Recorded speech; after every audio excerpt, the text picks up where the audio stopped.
നിങ്ങൾ കാണുന്നില്ലേ, നമ്മുടെ നാട്ടിലൊക്കെ വ്യാപകമായ ആളുകൾ പറഞ്ഞുകൊണ്ടിരിക്കുന്ന, അറിഞ്ഞോ അറിയാതെയോ പറഞ്ഞുകൊണ്ടിരിക്കുന്ന ഇർജാഇൻ്റെ വാദമാണെന്ത്? ഒരാൾ എന്ത് തോന്നിവാസം കാണിച്ചാലും ഷിർക്കിൻ്റെയും കുഫറിൻ്റെയും ഒക്കെ ആചാരങ്ങളിൽ പോയി പങ്കുചേരും. അതിനൊക്കെ ചേർന്ന് നമ്മൾ പറഞ്ഞ എന്താണ് ഒരു ന്യായം പറയാറുള്ളത്? പലരും പറയാനുള്ള ന്യായം എന്തും വിശ്വാസം ഇവിടെ ഹൃദയത്തിനാണ് വിശ്വാസം.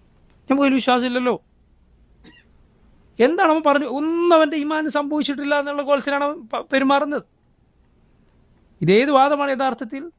ഇർജാഇൻ്റെ വാദമാണ്. നിങ്ങൾ ഖബറിനെ ആരാധിക്കുന്ന ആളുകളെ നോക്കൂ.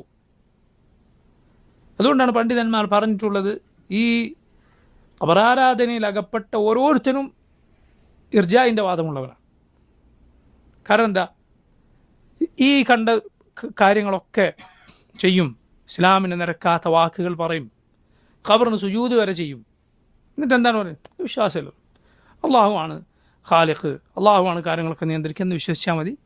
പിന്നെ എന്തു തന്നെ ചെയ്താലും അവൻ്റെ ഈമാനിന് യാതൊരു കോട്ടവും സംഭവിക്കുകയില്ല എന്ന രൂപത്തിൽ പറയുന്നത് കാണാം. അപ്പോൾ നോക്കൂ, ഇർജാ എന്ന് പറയുന്നത് നിസ്സാരമായ കാര്യമല്ല.